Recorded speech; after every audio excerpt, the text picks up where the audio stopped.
Morning friends, જય શ્રી કૃષ્ણ. આજનો lecture આપણો આખો થિયરેટિકલ લેક્ચર છે.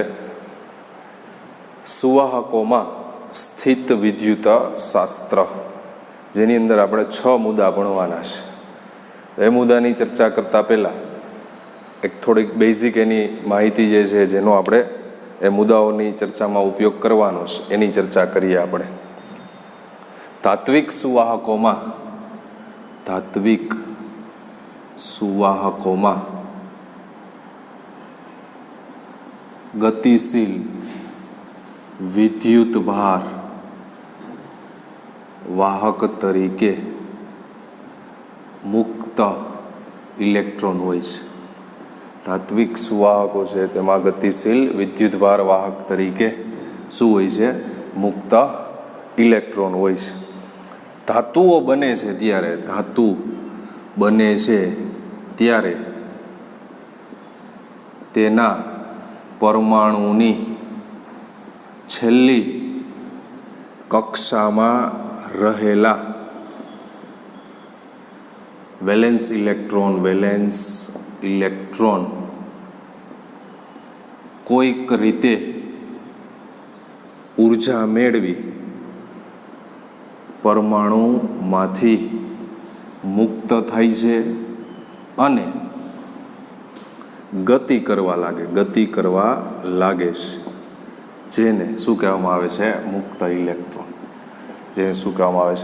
ઇલેક્ટ્રોન. સિમ્પલ, તમને ખ્યાલ જ છે. પરમાણુની છેલ્લી કક્ષામાં રહેલા વેલેન્સ ઇલેક્ટ્રોન કોઈક રીતે એને ઉર્જા મળે અને ઉર્જા મળવાથી પરમાણુમાંથી છૂટા પડી જાય, મુક્ત થાય છે અને ગતિ કરવા લાગે, જેને આપણે શેના તરીકે ઓળખીએ છીએ?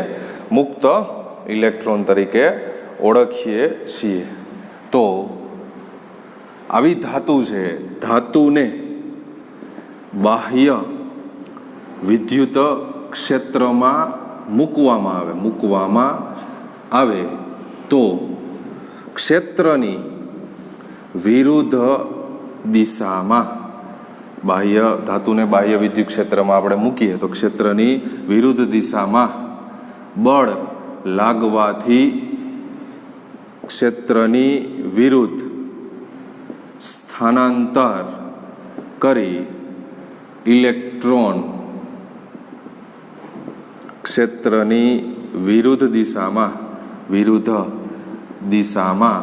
સપાટી પર જમા થાય છે. ઇલેક્ટ્રોન ક્ષેત્રની વિરુદ્ધ દિશામાં સપાટી ઉપર જમા થાય છે અને ધન વિદ્યુત ભાર ક્ષેત્રની દિશામાં સપાટી પર જમા થાય છે. આકૃતિની મદદથી આપણે પોઈન્ટને સમજવાનો પ્રયત્ન કરીએ. આ એક ધાતુ છે. આ ધાતુને આપણે શેમાં મૂકીએ છીએ? વિદ્યુત ક્ષેત્રમાં મૂકેલી છે. ધાતુને શેમાં મૂકેલી છે? આપણે કીધું બાહ્ય વિદ્યુત ક્ષેત્રમાં મૂકવામાં આવે તો ક્ષેત્રની વિરુદ્ધ દિશામાં બળ લાગવાથી ક્ષેત્રની વિરુદ્ધ સ્થાનાંતર કરી ઇલેક્ટ્રોન ક્ષેત્રની દિશામાં સપાટી ઉપર જમા થાય. વિરુદ્ધ સ્થાનાંતર થવાથી મતલબ ધાતુનું પોલેરાઇઝેશન, ધ્રુવીભવન થઈ જાય એટલે એક બાજુ માઇનસ સપાટી પર અને એક બાજુ પ્લસ. તો આપણે કીધું ક્ષેત્રની વિરુદ્ધ દિશામાં સ્થાનાંતર કરી સપાટી ઉપર ઇલેક્ટ્રોન જમા થાય અને ધન વિદ્યુત ભાર ક્ષેત્રની દિશામાં સપાટી ઉપર જમા થાય છે. આ મતલબ શું થયું કહેવાય? તો ધ્રુવીભવન થયું કહેવાય. તો આને લીધે બરાબર છે ધાતુની અંદર બરાબર છે એક બીજું વિદ્યુત ક્ષેત્ર પ્રેરિત થાય, જેને પ્રેરિત વિદ્યુત ક્ષેત્ર અંગ્રેજીમાં ઇન્ડ્યુસ અથવા એને બરાબર છે પ્રેરિત વિદ્યુત ક્ષેત્ર પ્લસથી માઇનસ તરફ બરાબર છે. તો આ પ્રેરિત વિદ્યુત ક્ષેત્ર ઉત્પન્ન કરે છે. આમ કુલ પ્રેરિત એક્સટર્નલ, આ બાહ્ય વિદ્યુત ક્ષેત્ર ઈ એક્સટર્નલ અને મતલબ થાય ઈ એક્સટર્નલ પ્લસ ઈ ઇન્ડ્યુસ બરાબર છે બરાબર શું થઈ જાય? 0. મતલબ સપાટી ઉપર વિદ્યુત ભાર જમા થતો બંધ થઈ જાય. ક્યારે? કે જેટલું બાહ્ય વિદ્યુત ક્ષેત્ર છે એટલું જ અંદર પ્રેરિત કરે અને એ બેયનો સરવાળો એ બે સમાન થઈ જાય. એ બે કેવા થઈ જાય? સમાન. પણ પરંતુ પરસ્પર કેવી દિશામાં હે? વિરુદ્ધ દિશામાં. એનો મતલબ બેયનો સરવાળો શું થઈ જાય? 0 થઈ જાય.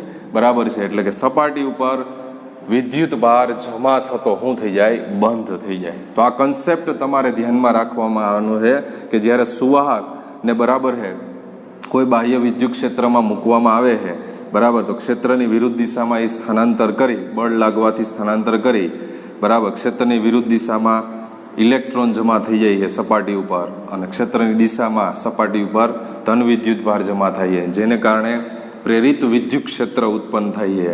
તો જે બાહ્ય વિદ્યુત ક્ષેત્રની કેવી દિશામાં હોય છે? વિરુદ્ધ દિશામાં બરાબર છે, મતલબ સપાટી ઉપર કોઈ વિદ્યુત ભાર જમા થતો નથી.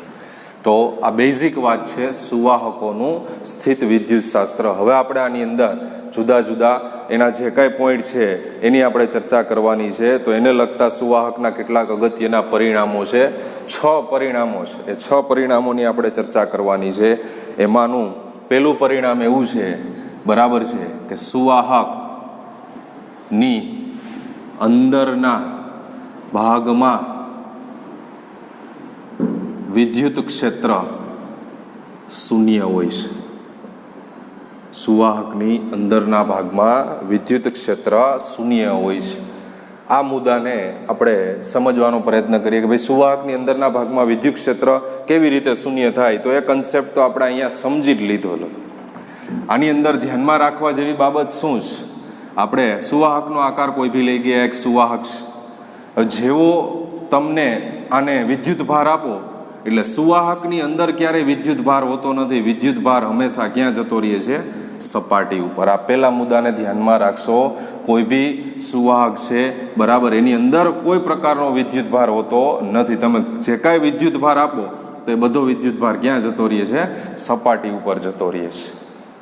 હવે આપણે આને બાહ્ય વિદ્યુત ક્ષેત્રમાં મૂકીએ બરાબર છે. આ રીતે બાહ્ય વિદ્યુત ક્ષેત્રમાં મૂકવામાં આવે બરાબર, તો આપણે હમણાં જ ચર્ચા કરી, જેવો બાહ્ય વિદ્યુત ક્ષેત્રમાં મૂકશો બરાબર છે એટલે ક્ષેત્રની વિરુદ્ધ દિશામાં બરાબર છે બળ લાગવાથી એ સ્થાનાંતર કરી બરાબર છે, ક્ષેત્રની વિરુદ્ધ દિશામાં સ્થાનાંતર કરી સપાટી ઉપર ઇલેક્ટ્રોન જમા થાય અને ક્ષેત્રની દિશામાં બરાબર છે ધન વિદ્યુત ભાર સપાટી ઉપર જમા થાય.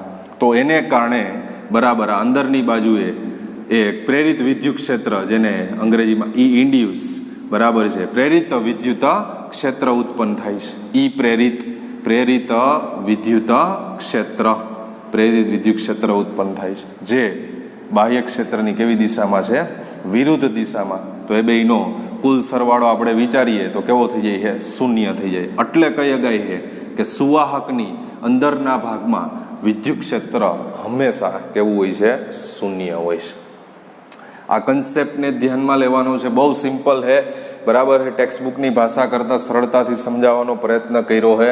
કોઈ બી સુવાહક હોય એને તમે વિદ્યુત ભારિત કરો એટલે બધો જ વિદ્યુત ભાર છે એ સપાટી ઉપર જમા થઈ જાય બરાબર છે. અંદરની બાજુએ કોઈ વિદ્યુત ભાર હોતો નથી.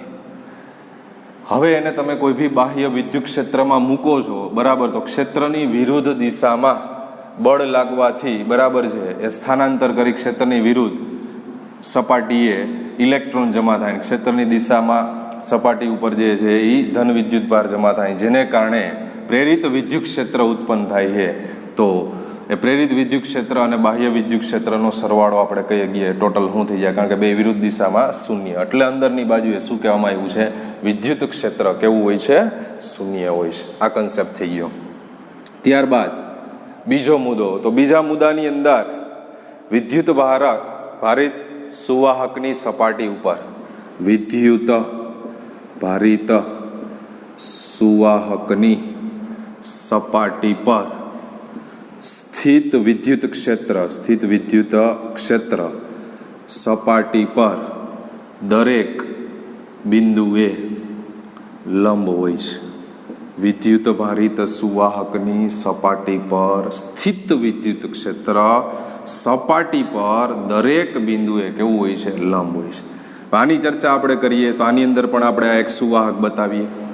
તો સ્થિત વિદ્યુત ક્ષેત્ર બરાબર છે, સ્થિત વિદ્યુત ક્ષેત્ર એ સપાટીને કેવું હોય છે? લંબ હોય છે. આ રીતે સ્થિત વિદ્યુત ક્ષેત્ર વિદ્યુત ભારિત સુવાહકની સપાટી ઉપર સ્થિત વિદ્યુત ક્ષેત્ર, આ સપાટી પર તમે કોઈ બી બિંદુ લઈ લ્યો તો એ દરેક બિંદુએ કેવું હોય છે? લંબ હોય છે.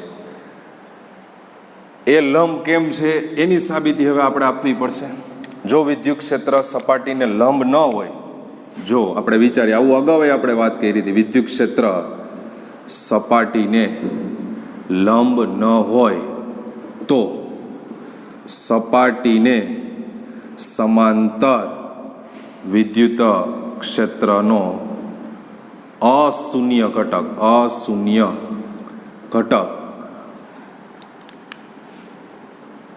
કેવો ઘટક કીધો? અશૂન્ય. કેવી રીતે અશૂન્ય ઘટક? એટલે વિદ્યુત ક્ષેત્ર દાખલા તરીકે વિદ્યુત ક્ષેત્ર છે એ સપાટીને લંબ નથી તો એના તમારે બરાબર છે બે શું વિચારવા પડે? ઘટકો વિચારવા પડે. એક બરાબર છે હોરિઝોન્ટલ અને એક વર્ટિકલ, મતલબ સમક્ષિતિજ અને શિરોલંબ. તો બે ઘટકો વિચારો, એમાં એક ઘટક છે બરાબર છે એ સપાટી ઉપર દેખાય છે આપણને બરાબર છે, તો એને કારણે બળ ઉત્પન્ન થાય છે, અને બળ ઉત્પન્ન થાય છે એટલે વિદ્યુત ભાર હે શું કરવા લાગે છે? ગતિ કરવા લાગે. એટલે કહેવામાં આવ્યું બરાબર છે કે ભાઈ અશૂન્ય ઘટક સપાટી પરના મુક્ત વિદ્યુત ભાર, અશૂન્ય ઘટકને કારણે સપાટી પરના મુક્ત વિદ્યુત ભાર કંઈક બળ અનુભવે છે. તેથી ગતિ કરવા લાગે છે. કંઈક બળ અનુભવે છે અને તેથી ગતિ કરવા લાગે, એટલે તે સુવાહક સ્થાયી સ્થિતિમાં ન રહે. સુવાહક કેવી સ્થિતિમાં ન રહે? સ્થાયી સ્થિતિમાં ન રહે. સ્થાયી સ્થિતિમાં ન રહે એટલે મતલબ એમાં વિદ્યુત ભાર શું થયા રાખે? ઉત્પન્ન થયા રાખે. એવું કહેવામાં આવ્યું કે સ્થાયી સ્થિતિમાં ન રહે. શું કામ સ્થાયી સ્થિતિમાં નહીં રહીએ? તો કે વિદ્યુત ક્ષેત્ર સપાટીને કેવું નથી? લંબ નથી એટલે. તો એનો મતલબ સ્થાયી સ્થિતિમાં રહેવા માટે, સ્થાયી સ્થિતિમાં રહેવા માટે સુવાહકનો કોઈ સ્પર્શીય ઘટક ન હોવો જોઈએ. સ્થાયી સ્થિતિમાં રહેવું તો આ કોઈ સુવાહકનો કોઈ આપણને શું ન મળવો જોઈએ? સ્પર્શીય ઘટક મળવો જોઈએ નહીં. તો જ એ કેવી સ્થિતિમાં રહીએ? સ્થાયી સ્થિતિમાં. તો જ બરાબર છે. એટલે આપણે કહીએ શકીએ કે વિદ્યુત ભારિત સુવાહકની સપાટી ઉપર સ્થિત વિદ્યુત ક્ષેત્ર, તેથી બરાબર છે વિદ્યુત ભારિત સુવાહકની સપાટી ઉપર સ્થિત વિદ્યુત ક્ષેત્ર સપાટીના દરેક બિંદુએ લંબ હોય છે. એટલે કહેવાનો મતલબ સ્થિત વિદ્યુત ક્ષેત્ર સપાટીના દરેક બિંદુએ હંમેશા કેવું હોય છે? લંબ જ હોય છે.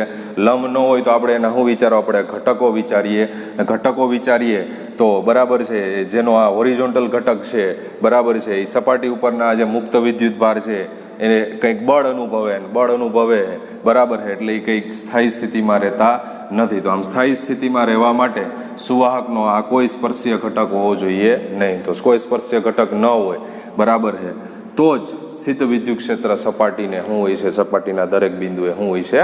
લંબ હોય છે. પછીનો ત્રીજો મુદ્દો છે આપણો સ્થાયી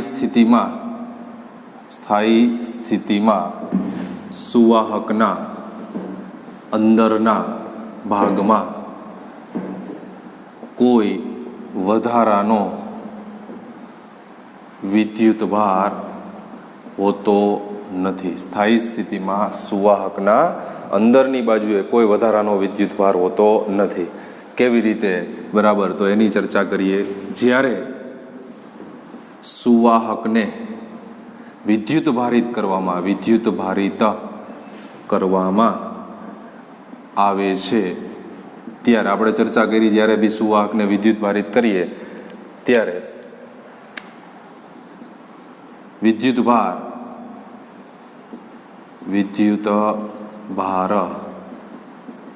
માત્ર સપાટી પર જ જમા થાય છે. વિદ્યુત ભાર જે છે એ ક્યાં જમા થાય? માત્ર સપાટી પર. આપણે કીધું ભાઈ આ રીતે સિમ્પલ બરાબર છે. વિદ્યુત ભાર આપવામાં આવે તો એ માત્ર ક્યાં જમા થાય છે? સપાટી પર જ જમા થાય. તો સપાટી ઉપર જમા થાય બરાબર છે, એટલે કે સુવાહકની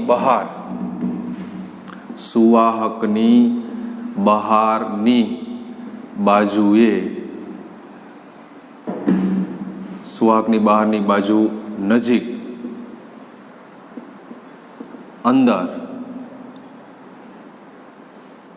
ગાઉસિયન પૃષ્ઠ વિચારો. તો ગાઉસિયન પૃષ્ઠ વિચારો તો સુવાહકની અંદર તો આપણને ખબર છે વિદ્યુત ક્ષેત્ર હંમેશા કેવું હોય છે? શૂન્ય. સુવાહકની અંદર વિદ્યુત ક્ષેત્ર શૂન્ય. તો ગાઉસિયન પૃષ્ઠ વિચાર્યું બરાબર છે. તો ગાઉસિયન પૃષ્ઠ માટે E ઇન્ટુ ds બરાબર 5E. વિદ્યુત ક્ષેત્ર જ બરાબર છે શૂન્ય છે, તો આપણે લખી શકીએ 5E બરાબર 0. તો ગોસના નિયમ પરથી શું કહી શકીએ આપણે? Q/ε0 બરાબર 5E. 5E 0 है तो Q/ε0 બરાબર 0, અને તેથી Q બરાબર 0. એટલે કહેવામાં આવ્યું છે સ્થાયી સ્થિતિમાં સુવાહકના અંદરના ભાગમાં કોઈ વધારાનો વિદ્યુતભાર હોતો નથી. આપણે સાબિત કરી દીધું Q બરાબર 0, તો કોઈ વધારાનો વિદ્યુતભાર આપણને દેખાતો નથી.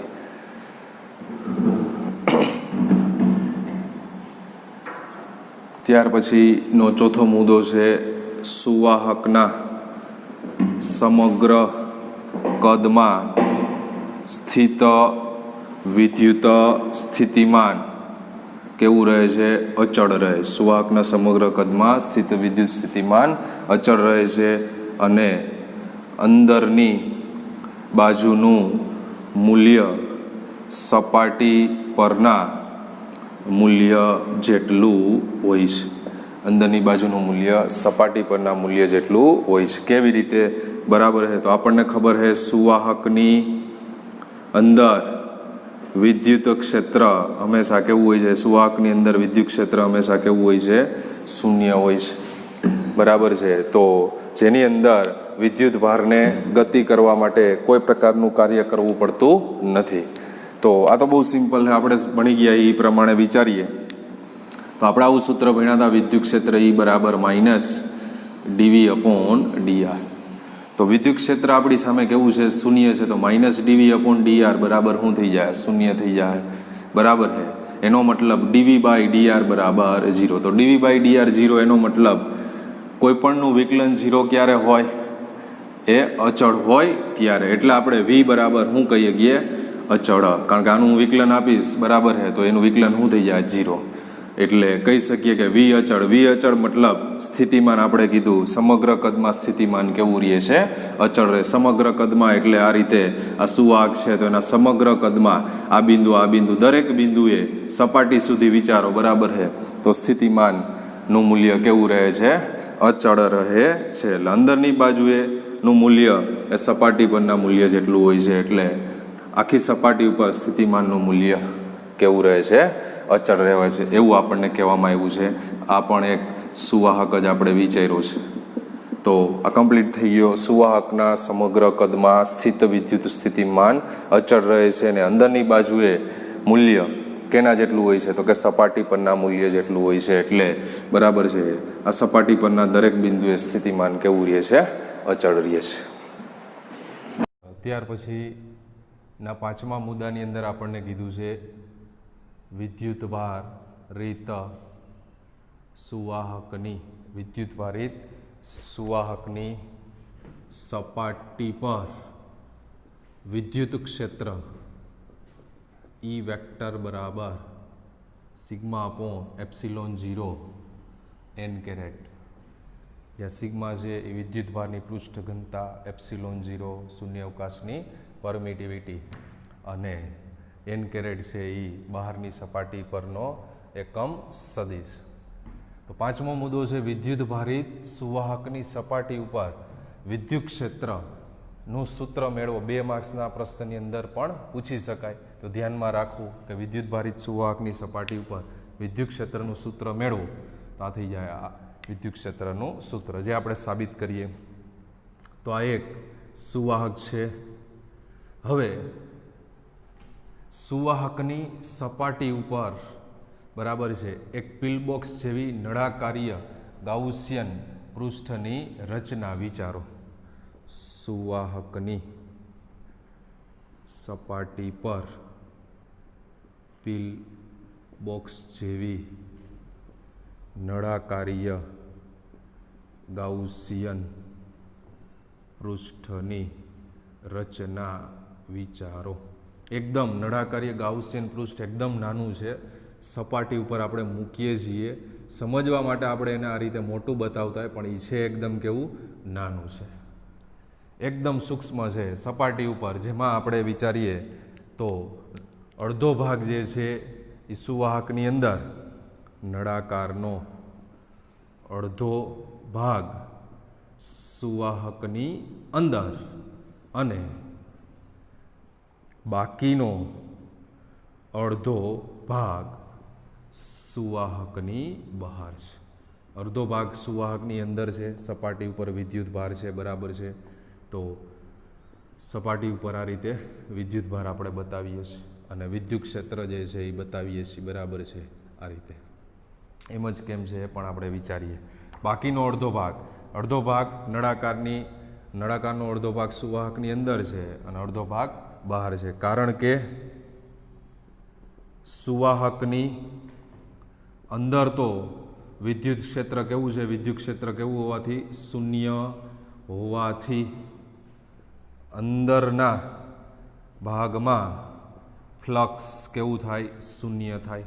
અંદરના ભાગમાં એટલે આટલી સપાટી માટે ફ્લક્સ કેવું થાય, શૂન્ય. એટલે ત્યાં કોઈ વિદ્યુત ક્ષેત્ર ઉત્પન્ન થતું નથી. હવે આ સપાટી ઉપર વિદ્યુત ભારે તો એને પરિણામે વિદ્યુત ક્ષેત્ર જે છે આ બતાવ્યા, એટલે બરાબર ધન વિદ્યુત ભારને લીધે વિદ્યુત ક્ષેત્ર કઈ બાજુ, બહારની તરફ. અને આપણને ખ્યાલ છે કે સપાટીને કેવું હોય છે, લંબ હોય છે. એટલે બહારની તરફ અને સપાટીને કેવું છે, લંબ હોય છે. એટલે અંદરનો ભાગ છે ત્યાં કોઈ વિદ્યુત ક્ષેત્ર નથી, એટલે ત્યાં કોઈ પ્રકારનું ફ્લક્સ ઉત્પન્ન થાય નહીં. તો પિલ બોક્સની બહારની સપાટીએ, જે પિલ બોક્સ બરાબર આપણે કીધું કે પિલ બોક્સના આડછેદનું ક્ષેત્રફળ આપણે કહેવાનું છે. આ આડછેદનું ક્ષેત્રફળ જેને આપણે ડીએસ, પિલ બોક્સના આડછેદનું ક્ષેત્રફળ જેને આપણે શું કહી દઈએ છીએ, ડીએસ. તો એમાંથી બહાર આવતો વિદ્યુત ભાર તેની બંધ સપાટી સાથે ઘેરાયેલો વિદ્યુત ભાર, બંધ સપાટી સાથે ઘેરાયેલો વિદ્યુત ભાર ક્યુ બરાબર શું થઈ જાય, ક્યુ બરાબર ઈ ઇન્ટુ ડીએસ. બંધ સપાટી સાથે ઘેરાયેલો વિદ્યુત ભાર ક્યુ બરાબર સિગ્મા ઇન્ટુ ડીએસ. આપણી પાસે પૃષ્ઠ વિદ્યુત ભાર ઘનતા ક્યુ બાય એ એટલે અહીંયા ક્ષેત્રફળ, તો ક્ષેત્રફળ શેના વડે દર્શાવ્યું છે, ડીએસ વડે. એટલે ક્યુ બરાબર સિગ્મા ઇન્ટુ ડીએસ. સિગ્મા છે એ એની શું છે, સિગ્મા બરાબર પૃષ્ઠ વિદ્યુત ભાર ઘનતા. તો બહારની સપાટીને ધ્યાનમાં રાખીને પૃષ્ઠની બહારના પિલ બોક્સમાંથી, આડછેદમાંથી બહાર આવતું ફ્લક્સ, પૃષ્ઠની બહારની સપાટીમાંથી બહાર આવતું ફ્લક્સ કેવું હોય, તો ફાઈ બરાબર ઇન્ટુ ડીએસ. વાય તો વિદ્યુત ક્ષેત્ર અને ડીએસ બે એકબીજાને કેવા હોય છે, સમાંતર, બરાબર. એટલે ખૂણો 0 બને તો ઈ ઇન્ટુ ડીએસ. એટલે ફાઈ બરાબર ઈ ઇન્ટુ ડીએસ. આપણે જાણીએ છીએ ફાઈ બરાબર Q by epsilon 0 E into DS. અને ક્યુ તરીકે આપણે લખી શકીએ છીએ sigma into DS upon epsilon 0. તો E into DS, DS cancel થઈ જાય. તેથી ઈ બરાબર સિગ્મા અપોન એપ્સિલોન 0. અને વિદ્યુત ક્ષેત્રનો સદિશ કેવો હોય, તો ઈ વેક્ટર બરાબર sigma upon epsilon 0 into n caret. તો સુવાહકની સપાટી ઉપર આ થઈ ગયું વિદ્યુત ક્ષેત્રનું સૂત્ર. અને જેની અંદર જો સિગ્મા ઇઝ ગ્રેટર ધેન 0, તો વિદ્યુત ક્ષેત્ર પૃષ્ઠમાંથી બહારની તરફ લંબ, અને સિગ્મા ઇઝ લેસ ધેન 0, તો વિદ્યુત ક્ષેત્ર પૃષ્ઠમાંથી અંદરની તરફ લંબ. વિદ્યુત ક્ષેત્ર પૃષ્ઠમાંથી બહારની તરફ લંબ અને પૃષ્ઠની અંદર તરફ લંબ. ક્યારે? તો પૃષ્ઠ વિદ્યુત ભાર ઘનતા ગ્રેટર ધેન 0 અને લેસ ધેન 0 એના આધારે.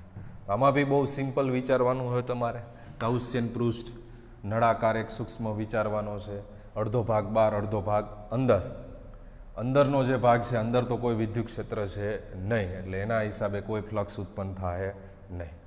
અને આ પીલ બોક્સ છે એના આડછેદનું ક્ષેત્રફળ આપણે ds, તો આ બંધ સપાટી સાથે ઘેરાયેલો વિદ્યુતભાર તો Q બરાબર સિગ્મા ઇન્ટુ ds. તો બહારની સપાટીમાંથી આવતું ફ્લક્સ આપણે કેવું હોય તો ફાઈ બરાબર E ઇન્ટુ ds બરાબર છે ગાઉસિયન પૃષ્ઠ ઉપરથી, અને ફાઈ બરાબર Q/ε0, જેના આધારે આપણે સૂત્ર મેળવીએ કે E બરાબર સિગ્મા અપોન ε0. ચાલો, ત્યાર પછીનો છેલ્લો મુદ્દો છે આપણી પાસે કોઈ પણ સુવાહકની બખોલની અંદરની બાજુએ વિદ્યુત ક્ષેત્ર શૂન્ય હોય છે, એટલે કે ઇલેક્ટ્રોસ્ટેટિક શિલ્ડિંગ થયેલું હોય છે. કોઈ પણ સુવાહકની અંદર બખોલ, અંગ્રેજીમાં કેવિટી, તો બખોલની અંદર તો હંમેશા વિદ્યુત ક્ષેત્ર શૂન્ય જ હોય છે, એટલે કે ઇલેક્ટ્રોસ્ટેટિક શિલ્ડિંગ થયેલું હોય છે. કન્સેપ્ટ આવો છે. આ એક સુવાહક આપણે લઈએ, આ સુવાહકની અંદર આપણે આ એક શું વિચારી લઈએ છીએ બખોલ, આ એક સુવાહક અને આ એની અંદરની એક શું છે બખોલ. તો બખોલની અંદર તો વિદ્યુત ક્ષેત્ર આપણને કેવું કીધું છે શૂન્ય હોય છે, એટલે કે ઇલેક્ટ્રોસ્ટેટિક શિલ્ડિંગ થયેલું હોય છે. મતલબ આની અંદર કોઈ બી તમે સાધનને મૂકી દો, બરાબર છે, તો એ સાધન ઉપર આ સુવાહકની કોઈ પણ પ્રકારની અસર થતી નથી. મતલબ એનાથી એને શું મળે છે રક્ષણ, મતલબ શિલ્ડિંગ થયેલું હોય છે, એટલે એનાથી એને રક્ષણ મળે છે, કહેવાનો મતલબ એવો છે. અહીંયા કોઈ બી વસ્તુને મૂકી દેવામાં આવે તો આની સુવાહકની એના ઉપર કોઈ અસર થતી નથી, મતલબ એનાથી એને રક્ષણ મળે, એટલે કહેવામાં આવ્યું છે ઇલેક્ટ્રોસ્ટેટિક શિલ્ડિંગ થયેલું હોય છે. તો આકૃતિમાં એક સુવાહકની બખોલ દર્શાવી છે, સુવાહકની અંદર બખોલ દર્શાવી છે આપણે.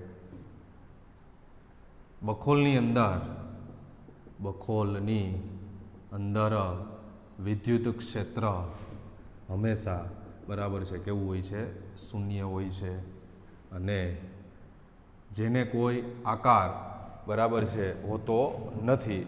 બરાબર, બખોલને કોઈ પણ પ્રકારનો મતલબ કહેવાનો મતલબ બખોલનું પરિમાણ કે આકારનું ગમે તે હોઈ શકે છે.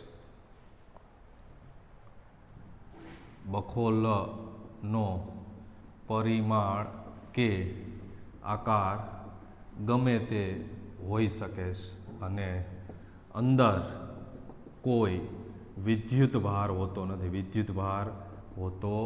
તો વિદ્યુત ભાર હોતો નથી એટલે વિદ્યુત ક્ષેત્ર કેવું હોય છે શૂન્ય હોય છે. જ્યારે બખોલને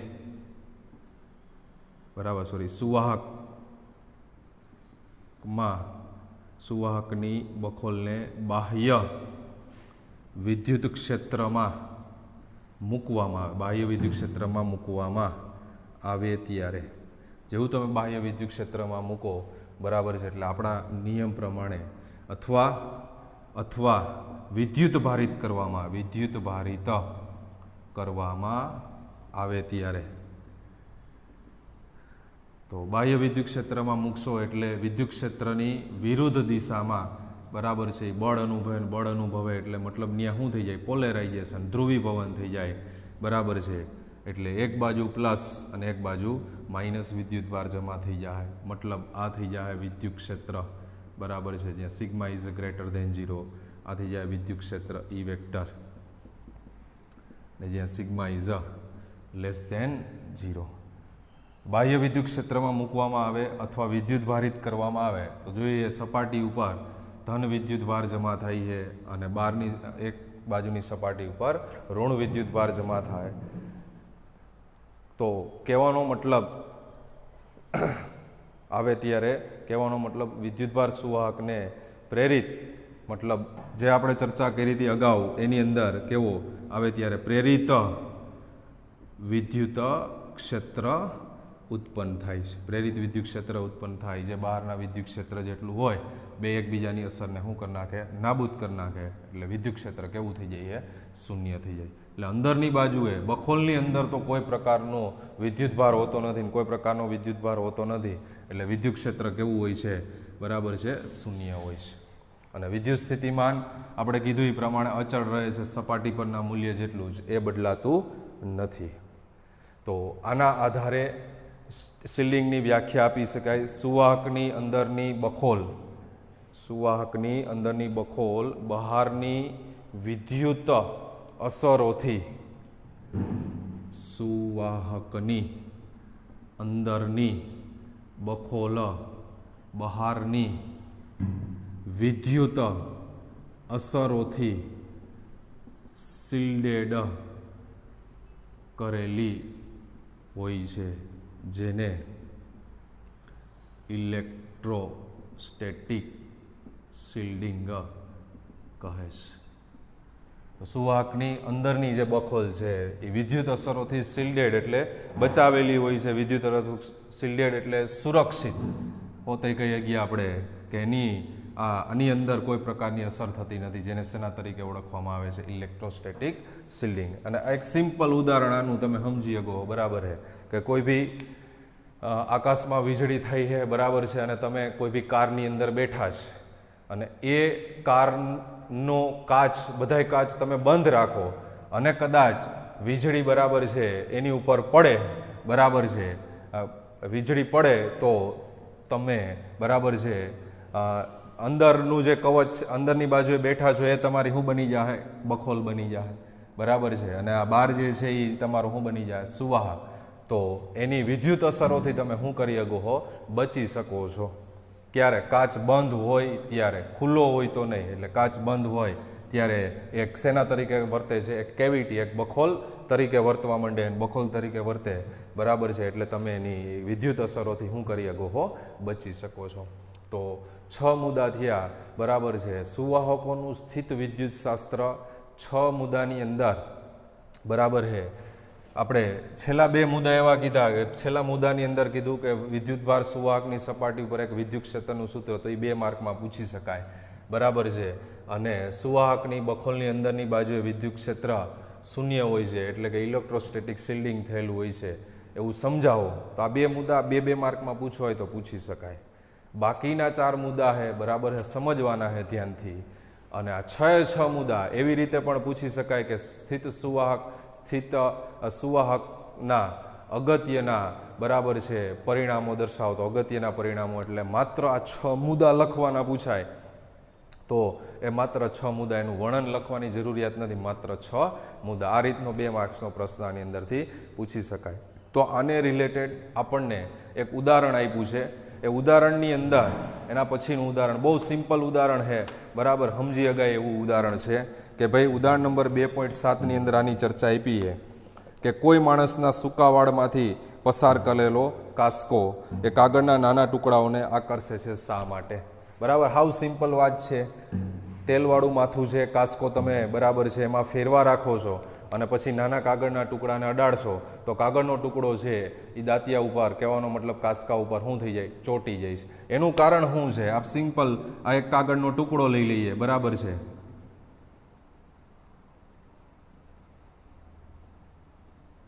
અને આ આપણે એક શું બતાવી દીધો છે? કાસ્કો, અને આ કાગળનો ટુકડો. તો જેવો, બરાબર છે, કાસ્કો તમે કાગળના ટુકડાની નજીક લઈ જશો એટલે કાગળના ટુકડાનું પોલેરાઇઝેશન, ધ્રુવીભવન થઈ જાય. ધ્રુવીભવન થઈ જાય મતલબ કે એક બાજુ માઇનસ અને એક બાજુ શું જતા રહેશે? પ્લસ.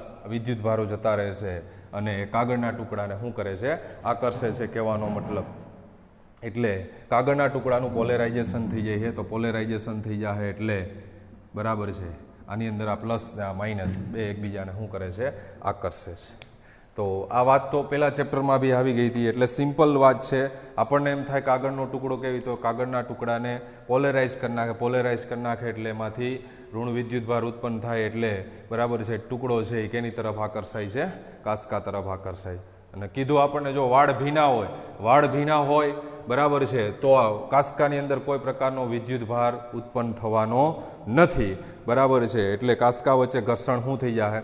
ઘટી જાય. એટલે કે કાસ્કો વિદ્યુત ભારિત થતો નથી. વિદ્યુત ભારિત ક્યારે થાય? વાળ સૂકા હોય અને એમાં તેલ નાખેલું તો વિદ્યુત ભારિત થાય. વરસાદી માહોલ અને વાળ ભીના થઈ ગયા તો કાસ્કો વિદ્યુત ભારિત, અને વિદ્યુત ભારિત નહીં થાય, બરાબર છે, એટલે કાગળના ટુકડાને આકર્ષે નહીં. આ પહેલો એક પ્રશ્ન થઈ ગયો.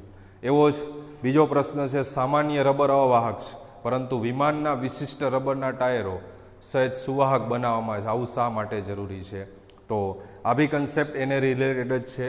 વિમાનના જે ટાયરો છે, બરાબર છે, એ જમીનના સંપર્કમાં હોય છે. તો જમીનના સંપર્કમાં હોય ત્યારે, બરાબર છે, વિદ્યુતભાર એ રીતે સુવાહક ન હોય, બરાબર છે, અને અવાહક હોય તો વિદ્યુતભાર જમા થયા જ રાખે, જમા થયા રાખે તો વિસ્ફોટ થવાની શું થઈ જાય? શક્યતા થઈ જાય. એટલે કહેવામાં એવું હોય કે ત્યાં બી વિદ્યુતભાર એકઠો થાય, બરાબર, તણખા થઈ શકે અને પરિણામે આગ લાગી શકે. ક્યારે? કે વિદ્યુતભારને જમીનમાં વહન કરી દેવા માટે આમ કરાય. શું કામ સુવાહક રાખવામાં આવે? તો અમુક વિદ્યુતભાર જમીનમાં શું થઈ જાય? વહન થઈ જાય, જેને કારણે વિસ્ફોટ ન થાય અને એનાથી બચી શકાય. બરાબર. અવાહક રાખશો તો શું થઈ જાય? બરાબર, વિદ્યુતભાર એની અંદર જમા થયા રાખશે અને છેલ્લે, બરાબર, વિસ્ફોટ થવાની શક્યતા રહેશે. એટલે બીજો પ્રશ્ન થઈ ગયો. ત્યારબાદ ત્રીજો પ્રશ્ન એવો છે, દહનશીલ દ્રવ્યોને લઈ જતા વાહનમાં જમીનને અડકતા હોય તેવા ધાતુના દોરડા રાખેલા હોય છે, શા માટે? એટલે એ બી બીજા પ્રશ્નના જેવું જ કારણ છે એની અંદર, એટલે એમાં કાંઈ ફેર નથી. અને છેલ્લો પ્રશ્ન છે, ખુલ્લી હાઈ પાવર લાઇન ઉપર પક્ષી આરામથી બેસે છે પણ તેને કંઈ થતું નથી, જ્યારે જમીન ઉપર રહેલો માણસ જે લાઇનને સ્પર્શે તો પ્રાણઘાતક આંચકો લાગે છે. તો આ રીઝન બહુ સિમ્પલ છે, બરાબર છે, કે ભાઈ પક્ષી જ્યારે તારની લાઈન ઉપર બેસે તો એને કોઈ પ્રકારનો શોક લાગતો નથી. જ્યારે માણસ એને અડે, બરાબર છે, તો જે ચિત્ર છે આખું બદલી નાખે માણસનું, બરાબર. એવું શું કામ થાય છે? એવો આપણને અહીંયા પ્રશ્ન પૂછ્યો છે. તો માણસ છે એ જમીનના સંપર્કમાં હોવાથી એ પોટેન્શિયલ ડિફરન્સ, બરાબર છે, ક્રિએટ કરે, બરાબર, પોટેન્શિયલ ડિફરન્સ ઉત્પન્ન થાય, બરાબર છે. ને જેવો પોટેન્શિયલ ડિફરન્સ ઉત્પન્ન થાય એટલે શું થઈ જાય? બરાબર છે, કરંટ લાગશે એટલે માણસનો આકાર શું થઈ જાય? બદલાઈ જાય છે. જ્યારે પક્ષી છે, બરાબર છે, એ જમીનના સંપર્કમાં નથી, એટલે કહેવાનો મતલબ એમાં કોઈ પ્રકારનો પોટેન્શિયલ ડિફરન્સ ઉત્પન્ન થતો નથી, વિદ્યુત સ્થિતિમાનનો તફાવત ઉત્પન્ન થતો નથી. એટલે વિદ્યુત સ્થિતિમાનનો તફાવત ઉત્પન્ન નથી થતો, મતલબ એને કોઈ પ્રકારનો શોક લાગતો નથી. તો કન્સેપ્ટ આટલો જ છે. માણસ જમીનના સંપર્કમાં છે એટલે, બરાબર, એટલે કહીએ કે પોટેન્શિયલ ડિફરન્સ શું થાય છે? ઉત્પન્ન થાય. અને પક્ષી છે એ જમીનના સંપર્કમાં નથી એટલે પોટેન્શિયલ ડિફરન્સ ઉત્પન્ન થતો નથી. પોટેન્શિયલ ડિફરન્સ ઉત્પન્ન નથી થતો એટલે એને શોક લાગતો નથી. ઘણી વખત આપણે એમ કહીએ કે ભાઈ આપણે જમીન ઉપર ઊભા છીએ, ચપ્પલ પહેરીને અડીએ, બરાબર, તો શોક નથી લાગતો, બરાબર છે. એ માત્ર આપણા ધ્યાન માટે, ધ્યાન બહાર, બરાબર, એવા અખતરા પણ કરવાની જરૂર નથી. ચપ્પલ પહેરેલા હોય, બરાબર છે, તો પણ, બરાબર છે, એ શું લાગવાનું હોય તમને? આકરો પોટેન્શિયલ ડિફરન્સ એટલો જનરેટ થઈ જાય, બરાબર છે, તો શોક લાગવાની શક્યતા રહે 100% એમ ટૂંકમાં. જ્યારે પક્ષીઓમાં એવું થતું નથી, કારણ કે પક્ષીઓ મોટે ભાગે ક્યાં રહે? હવામાં. એ જમીનના સંપર્કમાં બહુ ઓછા પ્રમાણમાં હોય છે, મોટે ભાગે ક્યાં હોય છે? હવાની અંદર જ હોય છે, બરાબર છે. એટલા માટે ત્યાં પોટેન્શિયલ ડિફરન્સ ક્રિએટ નથી થતો, જ્યારે માણસની અંદર શું થાય? પોટેન્શિયલ ડિફરન્સ ક્રિએટ થાય છે. તો આજે ઉદાહરણ નંબર 7 છે એ બેઝિકલી થિયરીના આધારે આપ્યું છે. માત્ર સમજવાનું હોય કે એમાંથી કોઈ બી MCQ ક્યારેય પૂછાય તો આપણને ખ્યાલ આવે. ત્યાર પછી આગળ આપણે 3-4 દાખલાઓ છે એની ચર્ચા કરીએ. તો સ્વાધ્યાયની અંદર બીજો દાખલો આપ્યો છે આપણને, 10 સેમી બાજુવાળા નિયમિત ષટકોણના દરેક શિરોબિંદુએ 5 માઇક્રોકુલમ વિદ્યુતભાર છે, તો ષટકોણના કેન્દ્ર ઉપર સ્થિતિમાન ગણો. સ્વાધ્યાયની અંદર બીજો દાખલો છે. એક ષટકોણ આપણને કીધો છે આ રીતનો. ષટકોણના દરેક શિરોબિંદુ A, B, C, D, E અને F, દરેક શિરોબિંદુ ઉપર 5 માઇક્રોકુલમ વિદ્યુતભાર મૂકેલો છે, બરાબર છે. 10 સેમી બાજુવાળો નિયમિત ષટકોણ, એટલે આ બાજુની લંબાઈ જે છે એ કેટલી આપેલી છે આપણને? 10 સેન્ટીમીટર. તો ષટકોણના કેન્દ્ર ઉપર શું ગણવાનું છે? સ્થિતિમાન ગણો. ષટકોણ છે એના કેન્દ્ર ઉપર સ્થિતિમાન ગણવાનું છે. તો બહુ સિમ્પલ રીતે વિચારીએ. આ બિંદુ ને જોઈન્ટ કરી દો, આ બિંદુને જોઈન્ટ કરી દો, તો આકૃતિમાં ષટકોણ ABCDEF ની મદદથી 6 હું વિચારી શકાય સમબાજુ ત્રિકોણ વિચારી શકાય. જોઈ શકો તમે કેટલા ત્રિકોણ વિચારી શકાય? 6 સમબાજુ ત્રિકોણ. તો આ 10 હોય તો આ બી 10 થાય, આ બી 10, મતલબ બધા અંતરો 10 થાય. તો આ બિંદુ ઉપર આ O બિંદુ તથા ષટકોણનું કેન્દ્ર શું છે? O છે. O બિંદુ આગળ સ્થિતિમાન તમારે વિચારવું છે. તો જેટલું OA થાય એટલું OB થાય, એટલું OC, OD, OE અને OF, મતલબ બધા અંતરો કેવા રહેવાના છે? સમાન જ રહેવાના છે. તો કેન્દ્ર પરનું કુલ સ્થિતિમાન કેવું હોય? સ્થિતિમાન બરાબર થઈ જાય VA plus VB plus VC plus VD plus VE plus VF. તો બધાને લીધે સ્થિતિમાન એક સરખું જ મળવાનું છે આપણને, કારણ કે બધા માટે અંતર કેવા છે? સમાન. વિદ્યુત ભાર પણ કેવો છે? એક જ સરખો. બરાબર. તો સૂત્ર થઈ જાય આપણું KQ/R અને ગુણ્યા 6 બાજુ 1 2 3 4 5 અને 6, એટલે ગુણ્યા સીધા શું કરી દઈએ છીએ આપણે? 6. તો K એટલે 9 ગુણ્યા 10⁹, વિદ્યુત ભાર 5 ગુણ્યા 10⁻6 અને એને ગુણ્યા 6 અને R 10 સેમી એટલે 10 ગુણ્યા 10⁻2. તો સાદરૂપની અંદર આ 5 દુ 10, 2 તેરી 6 એટલે 9 તેરીને 27 ગુણ્યા આ 2 કેન્સલ કરો એટલે અહીંયા 4 અને 9માંથી 4 જાય એટલે 10⁵. 27 ગુણ્યા 10⁵ સ્થિતિમાન, તો એટલા વોલ્ટ. તો કેન્દ્ર પરનું કુલ સ્થિતિમાન આપણને પૂછ્યું હતું, તો કુલ સ્થિતિમાન થઈ જાય V બરાબર 27 ગુણ્યા 10⁵ વોલ્ટ અથવા જૂલ પર કુલમ, બે લખી શકાય. W બરાબર Q × V, તો એના આધારે તમે જૂલ પર કુલમ પણ એકમ લખી શકો. બે એકમ એક જ થાય, જૂલ પર કુલમ. ત્યાર પછી નો પ્રશ્ન બહુ સિમ્પલ આપ્યો છે.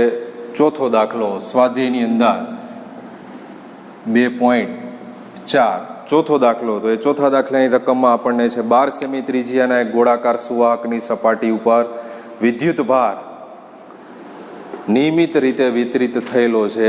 વિદ્યુત ભાર આપ્યો છે 1.6 ગુણ્યા 10⁻7. તો ગોળાની અંદર તરત બહાર અને કેન્દ્રથી 18 સેમી અંતરે આવેલા બિંદુએ વિદ્યુત ક્ષેત્ર મેળવવાનું કીધું છે. તો વિદ્યુત ક્ષેત્ર જોઈએ છે. બરાબર. પહેલો પ્રશ્ન છે, ગોળાની અંદરની બાજુએ વિદ્યુત ક્ષેત્ર હંમેશા કેવું હોય છે? શૂન્ય હોય છે. એમાં તો કોઈ ગણતરી નથી. અંદરની બાજુએ તો હંમેશા વિદ્યુત ક્ષેત્ર શૂન્ય. બીજો પ્રશ્ન છે, ગોળાની તરત બહારની સપાટીએ વિદ્યુત ક્ષેત્ર E બરાબર KQ/R². તરત બહારની સપાટી એટલે R આપેલો છે આપણને. કેટલો આપેલો છે? તો કે 12 સેમી ત્રિજ્યા, R બરાબર 12 ગુણ્યા 10⁻2 મીટર. અને વિદ્યુત ભાર કીધો છે આપણને 1.6 ગુણ્યા 10⁻7. Q બરાબર 1.6 ગુણ્યા 10⁻7. તો કિંમત મૂકી દો. આ 9 ગુણ્યા 10⁹, 1.6 ગુણ્યા 10⁻7 અને છેદમાં 12 ગુણ્યા 10⁻2. આ 2 કેન્સલ કરો તો 5 -5, તો વૈધા 3 તેરી 9, 3 ચોકું 12, ચોકે ચોકે 16. 0.4 ગુણ્યા 3 એટલે 1.2 અને ગુણ્યા 10⁹ 5 જાય એટલે 10⁴. તો વિદ્યુત ક્ષેત્ર મેળવું આપણને 1.2 ગુણ્યા 12નો વર્ગ આવશે. ભૂલ થઈ ગઈ છે કે Q²/R એટલે 12નો વર્ગ. તો 12નો વર્ગ એટલે 12 ગુણ્યા 12 થઈ જાય.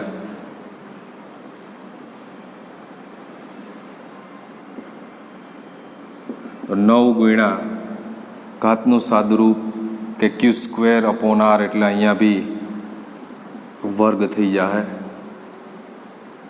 10⁹ ગુણ્યા 1.6 ગુણ્યા 10⁻7 છેદમાં 12 ગુણ્યા 12 ગુણ્યા 10⁻4. તો અહીંયા વધશે -3.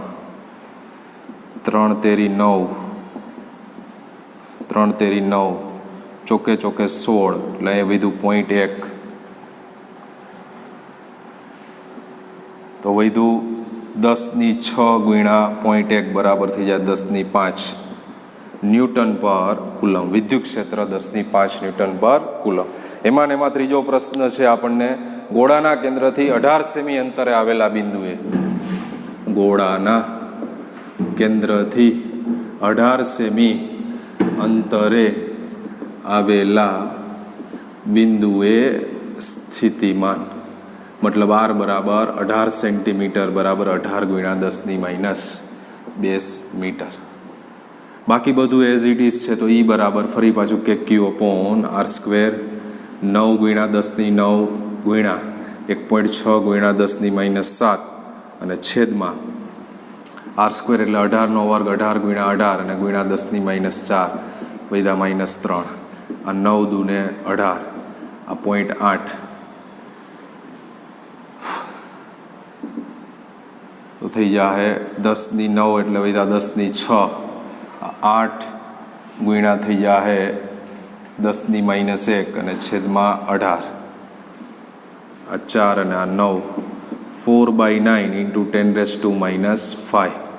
વિદ્યુત ક્ષેત્ર 4/9 ગુણ્યા 10⁵ 1 આમાં જવા દો તો 40/9 ગુણ્યા 10⁴ બરાબર 4.44 ગુણ્યા 10⁴ ન્યૂટન પર કુલમ. તો બહુ સિમ્પલ પ્રશ્ન. વિદ્યુત ક્ષેત્ર મેળવવાનું છે. ગોળાની અંદર સપાટીની તરત બહાર એટલે કેટલું થાય, ત્રિજ્યા જેટલું, અને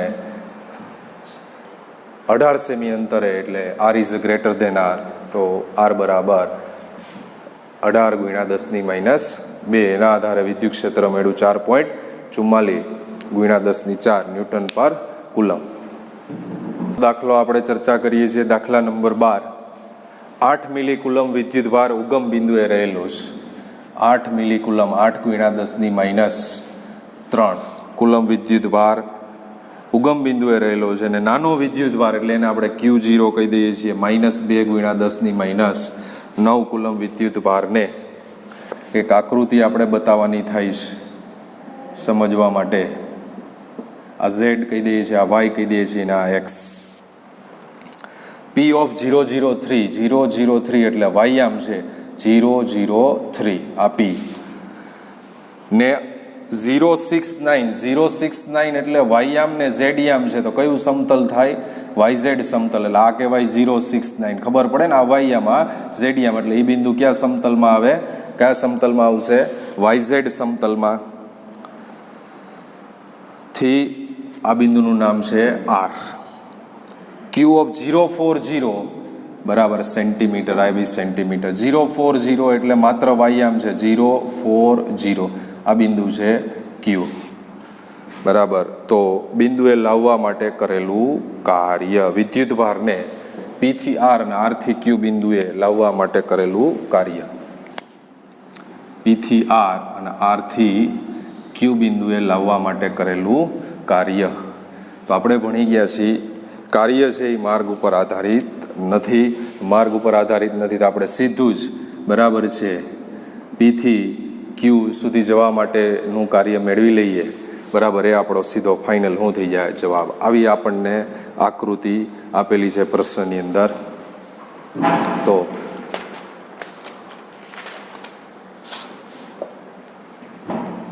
P થી Q અંતર બરાબર છે.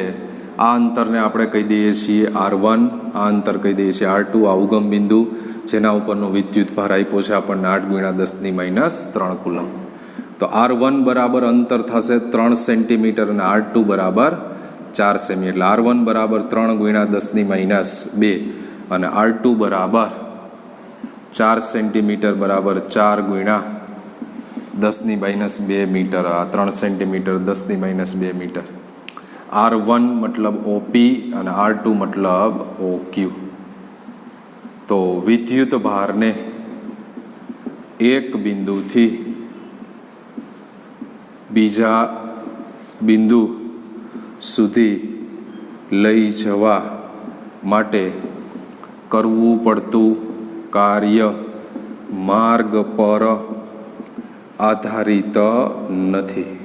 તેથી પી થી ક્યુ સુધી લઈ જવા કરવું પડતું કાર્ય W બરાબર ક્યુ ઇન્ટુ ડેલ્ટા વી.